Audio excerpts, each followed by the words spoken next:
ജോണിച്ചേട്ടൻ ഇല്ലാത്ത സിനിമ ഇല്ലെന്ന് പറയുന്ന പോലെ അല്ലേ? എന്ത് രസമായിട്ടാണ് ചെയ്തത്. അതില് ഞാൻ ട്രെയിലർ കണ്ടപ്പോ ബിന്ദു ചേച്ചിയുടെ ഭയങ്കര ഒരു പറയാൻ ഒരു പറയാൻ പറ്റില്ല, ഒരു എന്താ എങ്ങനെ ഞാൻ പറയുന്നുണ്ട്, ഓരോരുത്തർക്കും പ്ലേസ് ചെയ്തിരിക്കുന്ന ഭയങ്കര രസമായിട്ട് അജുവിന്റെ ഒരു സീൻ ഞാൻ ട്രെയിലർ കണ്ടു. അതുപോലെ തന്നെ ഐഷുവും ജഗദീഷ് ഏട്ടനുമായിട്ടുള്ള ആ ഒരു, പിന്നെ എനിക്ക് ഞാൻ എനിക്ക് ആരുടെ കഥ പറയുമ്പോ മമ്മി എന്ന് വിളിക്കുന്ന ഒരു അതല്ല, അത് ഭയങ്കര രസമായിട്ട് തോന്നി അത് കാണുമ്പോ.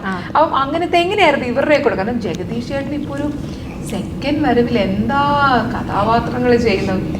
അപ്പം എങ്ങനെയായിരുന്നു അവരെല്ലാവരുമായിട്ടുള്ള ഒരു എക്സ്പീരിയൻസ്?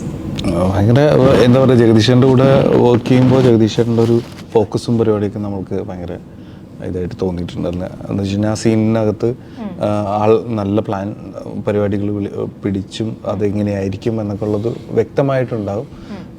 അത് ഭയങ്കര ഇൻട്രസ്റ്റിംഗ് ആയിട്ട് തോന്നി എൻ്റെ കോമ്പിനേഷനുകളിൽ. പിന്നെ ജോണിച്ചേട്ടനായിട്ട് ഞാൻ ഇതിനു മുമ്പ് ചെയ്തിട്ടുണ്ട്, പക്ഷേ ജോണിച്ചേട്ടൻ ഈ പറഞ്ഞ പോലെ ചടയപ്പടയ ഹ്യൂമർ ഭയങ്കര സാധ്യതയാണ് ജോണിച്ചേട്ടൻ സംവിധായകനും കൂടെ ആണ്. പക്ഷെ ഇപ്പൊ പുള്ളിയോട് ആരെങ്കിലും സംവിധാനം ചെയ്യുമ്പോൾ നമ്മളത് ചോദിച്ചാൽ അപ്പൊ പറയും ഓടിക്കോ വേറെ പണി, സന്തോഷമായിട്ടിരിക്കുന്ന അഭിനയാണ് ഏറ്റവും പുള്ളി എൻജോയ് ചെയ്യുന്ന ഒരു കാര്യം എന്ന് പറയും. ഇപ്പം ശരിക്കും രണ്ടുപേരോട് ചോദിക്കട്ടെ, അല്ല 3 പേരോട് ചോദിക്കാം. സിനിമയിൽ ഏറ്റവും എളുപ്പമുള്ള പണി അഭിനയമാണെന്നാണ് പറയുന്നത്, അങ്ങനെ തോന്നിയിട്ടുണ്ടോ? ഒരിക്കലും അല്ല. എല്ലാ ജോലിക്കും ബുദ്ധിമുട്ടുണ്ട്. ഞാൻ ഏറ്റവും ആദ്യമായിട്ടാണ് ഞാൻ ഇത്ര ഇന്റർവ്യൂ ചെയ്തിട്ട് ഒരാൾ അല്ല എന്ന് പറയും. നോർമലി എല്ലാവരും പറയാം അതെ എന്ന് പറയാറുണ്ട്. അല്ല, എനിക്ക് എളുപ്പമുള്ള പണിയായിട്ട് കണ്ടിട്ട് തോന്നുന്നു. ഇന്ന് 9ാമത്തെ ഇന്റർവ്യൂ ആണ്. അങ്ങനെയല്ല, എനിക്ക് അഭിനയിക്കുന്നതിലും പാട് ഇതാണ്, പ്രൊമോഷൻസ് ഏറ്റവും പാട്. പക്ഷെ അഭിനയം നല്ല പാടുള്ള പ്രോസസ്സ് തന്നെയാണ്. നമ്മള് മെന്റലി നമ്മൾ അതിനെ കുറിച്ചൊരു ഇതായിട്ട് നിൽക്കും എന്നുള്ളതാണ്. പിന്നെ എല്ലാവരും അവരവരുടെ വർക്ക് ചെയ്യുന്നിടത്താണ്. സിനിമ ഒരു ടീം വർക്കാണല്ലോ. അപ്പൊ അത് തീർച്ചയായും അതിൽ ആക്ടേഴ്സ് ഉണ്ടെന്ന് ചേർക്കാൻ പറ്റും നമുക്ക്. അവർക്ക് കുറച്ച് സൗകര്യങ്ങളൊക്കെ ചെയ്തു കൊടുത്തിട്ടുണ്ട്. അത് അവരെ ഇത് ചെയ്യാൻ വേണ്ടിയല്ല, ആക്ടേഴ്സിന് അവര് അങ്ങനെ കാണിക്കാൻ പറ്റുള്ളൂ ഓഡിയൻസിന് മുമ്പിൽ. അവർ ഹാപ്പി ആയിട്ട് പ്രസന്റ് ചെയ്യാനും ടയർഡ് ആവാതിരിക്കാനൊക്കെ ആയിട്ട് അവർക്ക് കുറച്ച് സൗകര്യങ്ങളുണ്ട്. കംഫർട്ട് ചെയ്യാൻ, അത് ആർട്ടിസ്റ്റിനെ കംഫർട്ട് ചെയ്യാന്നുള്ളത് ഒരു സിനിമയുടെ ഒരു ബേസിക് ആവശ്യമാണ്. അപ്പൊ അതങ്ങനെ ചെയ്യും. അതൊരു സുഖമല്ല, അതൊരു അങ്ങനെയാണെന്ന് എനിക്ക് തോന്നുന്നത്. വലിയ ആൾക്കാരായതുകൊണ്ടല്ല, അതൊരു അവരുടെ മാക്സിമം അവർ കൊടുക്കാൻ വേണ്ടിയിട്ടാണ്. അതെ, നല്ല രസമുള്ള ആൻസർ, എനിക്ക് ഭയങ്കര ഇഷ്ടമായി. ഇപ്പൊ ഈ കംഫർട്ടിന്റെ കാര്യം പറഞ്ഞപ്പോൾ ഇപ്പൊ ജ്യോതിർമയോട് സംസാരിക്കുമ്പോൾ ജ്യോതി പറയുന്നുണ്ടായിരുന്നു, അമൽ എന്ന സംവിധായകന്റെ ഏറ്റവും ഒരു കാര്യം പുള്ളി ആർട്ടിസ്റ്റിനെ ഭയങ്കരമായിട്ട് ഈ കംഫർട്ട് ചെയ്ത് നിർത്തുന്നു. ഭയങ്കരമായിട്ട് എനിക്ക് തോന്നിയിട്ടുണ്ട്. എനിക്ക് പേഴ്സണലി തോന്നിയിട്ടുണ്ട്. ഭയങ്കര കംഫർട്ടബിൾ ആയിട്ട് നിർത്തുള്ളൂ നമ്മൾ ഏത് സാഹചര്യമാണെങ്കിലും. ഇപ്പോൾ ബൊഗീനിലാണെങ്കിലും അമലേട്ടൻ അതിലൊക്കെ ഭയങ്കര ഇതാണ്. എന്ന് വെച്ച് കഴിഞ്ഞാൽ ഒരു സീനിൽ ഈ പറഞ്ഞ പോലെ ഒരു ജീപ്പിൻ്റെ ടയറ് ഞാനിങ്ങനെ കിടക്കുന്നതിൻ്റെ തൊട്ടരികിൽ കൂടെ അങ്ങ് പോയി. അത് ശരിക്കും അത് എല്ലാവർക്കും അത് ആ ജീപ്പ് മറിഞ്ഞു കഴിയുമ്പോൾ പെട്ടെന്ന് ക്യാമറ ആംഗിളിൽ നോക്കുമ്പോൾ ആ ജീപ്പ് എതിരെ പോയേ, അവിടെ ഞാൻ കിടപ്പുണ്ടായിരുന്നല്ലോ എന്നുള്ള രീതിയിൽ ക്രൂ കാണുള്ളൂ. അപ്പോൾ കാണാൻ പറ്റില്ല, എൻ്റെ തൊട്ടടുത്ത് കൂടെ പോയത് ഇങ്ങനെ. അപ്പോൾ അത് അവർ പെട്ടെന്ന് ടെൻഷനായി ഓടി വന്ന് എല്ലാവരും അവനായിട്ട് വന്ന് ഓക്കെ അല്ലടോ എന്നൊക്കെ ചോദിച്ചു. അത് എന്താ പറയുക, എല്ലാവരുടെയും കാര്യങ്ങൾ അങ്ങനെ അന്വേഷിക്കുക എന്ന് പറയുന്നത് പുള്ളിയുടെ ഒരു ഇതാണ്. ഇപ്പോൾ പിന്നെ പുള്ളി ഒരു മെത്തേഡ് തരും നമുക്ക്. എന്ന് വെച്ച് കഴിഞ്ഞാൽ പുള്ളിയുടെ സിനിമയിൽ ഒരു ആക്ടർക്ക് പുള്ളി ഒരു വൈബ് കൊടുക്കും.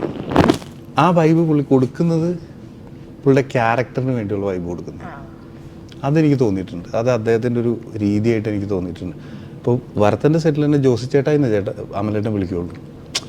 എന്നെ ജോസി ചേട്ടായി എന്നാണ് അമലേട്ടൻ വിളിക്കുന്നത്. അത് ചേട്ടായി, ഞാൻ വരെ നിന്നെ ചേട്ടായി എന്ന് വിളിച്ചത്, നീ നെഗളിച്ചോ എന്നുള്ളതാണ് അതിൻ്റെ ആ പവറാണ് തരുന്നത്. മനസ്സിലായോ? ആ ഫീല് കൊടുക്കും.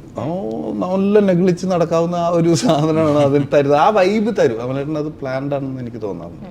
ജോസി എന്ന് പറയുമ്പോൾ എനിക്ക് ഓർമ്മ തന്നെ, ഞാൻ എൻ്റെ സെക്കൻഡ് ബേബീൻ്റെ ഡെലിവറിക്ക് 1-2 ദിവസം മുന്നേ പോയി കണ്ട സിനിമയാണ് സത്യം. കാരണം അമലേട്ടൻ്റെ സിനിമ അത്ര ഇഷ്ടമുള്ളതുകൊണ്ട് നമ്മൾ വിചാരിക്കുന്നില്ലല്ലോ ഇങ്ങനെ ഒരു കാര്യം. എനിക്ക് 1-2 ദിവസം സിനിമ ഇറങ്ങിയിട്ട് വേണ്ടത്. ഞാൻ പേടിച്ചെന്റെ ഈ മനുഷ്യനെ ഇഞ്ചിഞ്ചായിട്ട് ചേച്ചി തല്ലിട്ടൊക്കെ പോയിട്ടുണ്ട് പനമ്പള്ളിയിൽ. തല്ലാതിരിക്കും മനുഷ്യൻ. നീ എന്നെ പോക്കറിത്തരടാ കാണിച്ചു സിനിമ ആണെങ്കിലും എന്നെ എന്നിട്ട് പിന്നെ എനിക്കും തോന്നിയിട്ടുണ്ട് പക്ഷെ ഈ സിനിമയിലാ വിഷമം. മാറുമല്ലേ. ശരിക്കും ഈ മനുഷ്യനെ കുറിച്ച് പറയല ഐശ്വര്യ ഇപ്പൊ ഇറങ്ങിയ ലെവൽ ക്രൂസ് എന്താ അഭിനയം ചെയ്തിരിക്കുന്നത്, അതുപോലെ വരത്തൻ, അഞ്ചാം പാതിര. ശരിക്കും ഇത്ര ഒരു ഒറിജിനാലിറ്റി എവിടെ നിന്ന് വരുന്നത്? അങ്ങനെ ഒന്നും ഇത്ര ഒറിജിനാലിറ്റി സൈക്കോ ആയിട്ട് നിങ്ങൾക്ക് എങ്ങനെ പറ്റുന്നു? അയ്യോ ബേസിക്കലി എങ്ങനെയാണല്ലോ